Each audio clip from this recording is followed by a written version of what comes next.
In 1291, the last Christian city in the Holy Land fell to the Muslims. The Christians had held territory there for about 2 centuries in what was known as the Crusader states. However, despite their desperate attempts to hold on to the homeland of Christianity, they had been defeated. During that time, hundreds of thousands of Christian men had gone to fight, but in the end, it had all come to nothing. From then on, Muslim control of that area wouldn't be challenged for centuries. So why couldn't the Christians hold on to their most sacred cities? What would they have needed to do differently in order to be able to hold on to the Holy Land? In this video, I'm going to answer all those questions. But first, let's have an overview of how it happened, the astonishing story of the Crusades. In the late 11th century, the Byzantine Empire was facing a new threat from the east, the Muslim Seljuk Turks. In only a few decades, they'd conquered a huge empire in the Middle East, and it was looking like they would overrun the Byzantines.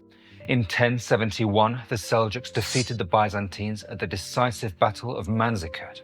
Manzikert not only destroyed the Byzantine army, it also led to the capture of the emperor and the loss of a huge amount of territory.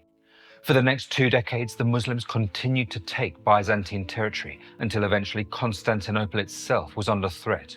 In a moment of desperation, the new Byzantine emperor put out a call to the Pope in Rome for help. The Pope answered the call.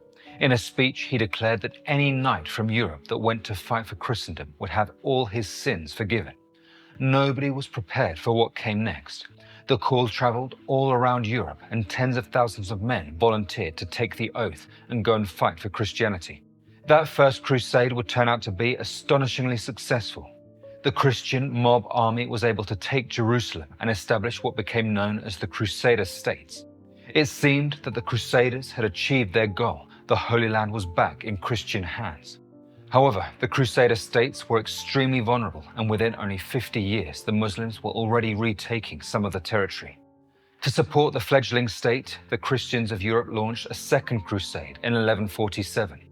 That did bring some extra fighters into the area, but ultimately it failed to capture any new ground. Then, in the late 1100s, a new Muslim leader came to power, Saladin. Saladin was a very talented general and achieved some big victories over the Crusader states.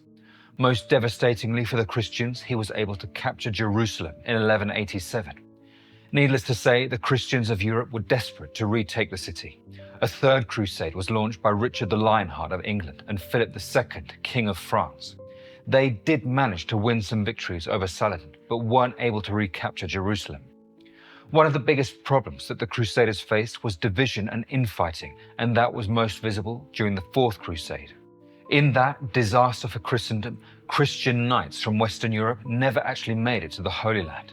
Instead, they besieged and sacked Constantinople, the capital of the Byzantine Empire. The Byzantine Empire, the very frontier between Christendom and the Muslims, would never recover. Over the next few decades, the remaining Crusader territories were slowly captured by the surrounding Muslim empires. 5 more crusades were launched to try and save the Crusader states, but they all failed. The Fifth Crusade was essentially an invasion of Egypt, and they did manage to take the city of Damietta. However, they weren't able to hold it, and after 2 years, they were forced to withdraw. The Sixth was another attempt to retake Jerusalem. 10,000 men landed at Acre, and the Holy Roman Emperor, Frederick II, entered into talks with the Muslim leader. Frederick was actually able to negotiate control of Jerusalem, but it only lasted for a few years. Eventually, he was forced to return to Europe, and Jerusalem reverted to Muslim hands. The Seventh and Eighth Crusades were both led by Louis IX of France, who attempted once more to take Egypt and then Tunis in North Africa. Both of them failed, and Louis died in Tunis in 1270. The Ninth Crusade was led by Edward I of England, but by the time he arrived, the Crusader states were on their last legs. Edward wanted to try again to take Jerusalem, but there weren't enough men to make it happen. That was the final crusade. Eventually, in 1291, Acre, the last city of the Crusader states, fell. With that, the last Christian territory in the Holy Land was gone. Overall, the Crusades had been a bitter failure. Hundreds of thousands of Christian men had gone to fight and ultimately achieved nothing. From then on, the Holy Land would remain in Muslim hands for centuries. So, that is what happened, the total collapse of the Crusader states and the fall of the Holy Land to the Muslims. So why did the Christians fail? For me, the simplest reason is that the Crusades weren't really about building a state.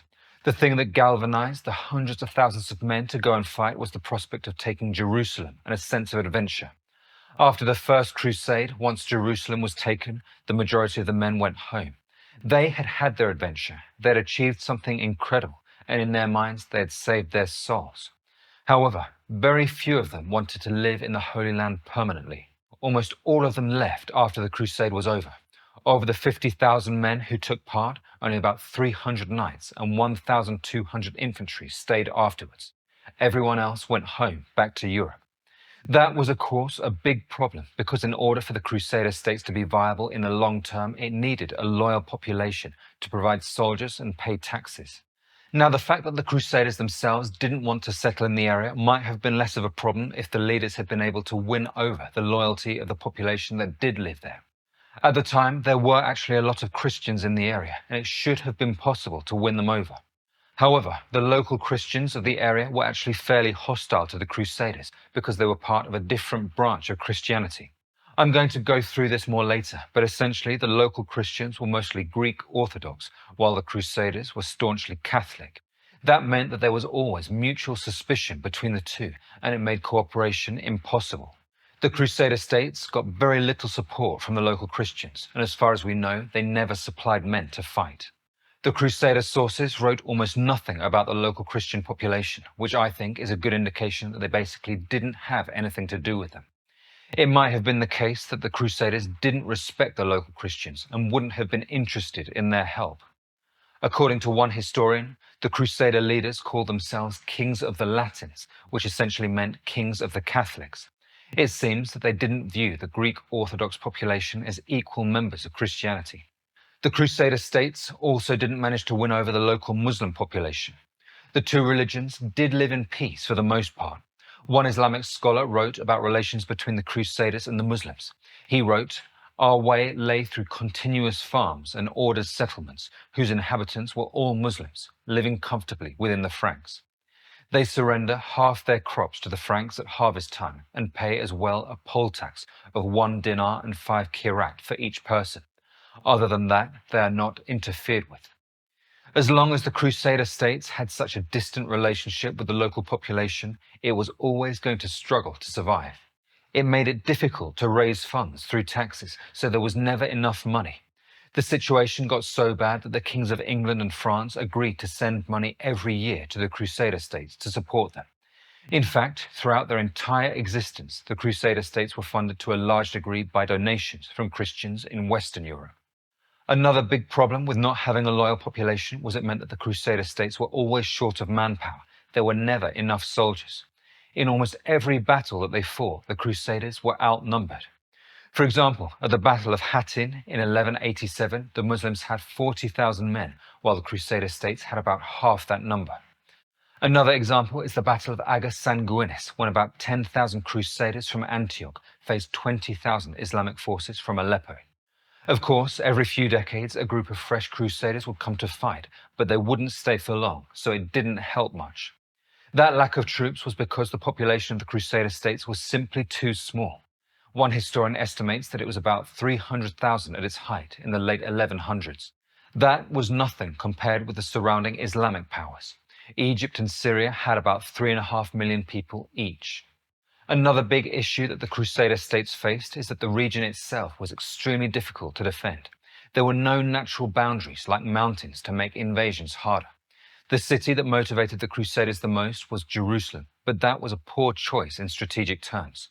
Jerusalem was relatively vulnerable as it was open to attack from numerous directions. The eastern and southern approaches to the city are the Jordan River Valley and the Sinai Desert, both of which are relatively easy to cross. The other cities in the Crusader states weren't much better. Most of them were coastal cities which were easily surrounded and besieged. That meant that the Crusader states were always going to be extremely vulnerable. Another major reason that the Crusades failed is that they were extremely badly organized. Some of the Crusades were basically just a chaotic rabble, a leaderless mob that was totally out of control. Perhaps the best example of that is what is known as the People's Crusade, which happened just before the First Crusade. A huge number of peasants formed under the leadership of a cult-like preacher called Peter the Hermit. The mob was totally out of control and ended up pillaging Christian lands in the Byzantine Empire. The Byzantine emperor transported them to Turkish territory as fast as he could, and there they were quickly wiped out by professional armies. However, it wasn't just that the Crusades were disorganized, they were also divided, with a lot of infighting between the leaders. The campaigns were often led by the kings of Western European nations like England or France. Those nations were often at war, so it's no surprise that they couldn't cooperate well when on crusade. There are numerous examples of the division amongst the Crusaders. One good example is the Second Crusade of 1147, which effectively failed because of a falling out between King Louis VII of France and Conrad III, King of Germany and Italy. The two men had agreed to meet at Constantinople and cross into Turkish territory together. Instead, what happened was that Conrad wanted all the glory for himself, so he left before Louis arrived. When he made it to enemy territory, his army was destroyed by Turkish forces and he was badly wounded. He was forced to return to Constantinople to recover. That then forced Louis to cross on his own and take the longer but less dangerous coastal route. The two men did both make it to Jerusalem eventually, but their relationship was badly damaged and they never trusted each other again. Another example is from the Third Crusade, which was led by Richard the Lionheart of England and Philip II of France.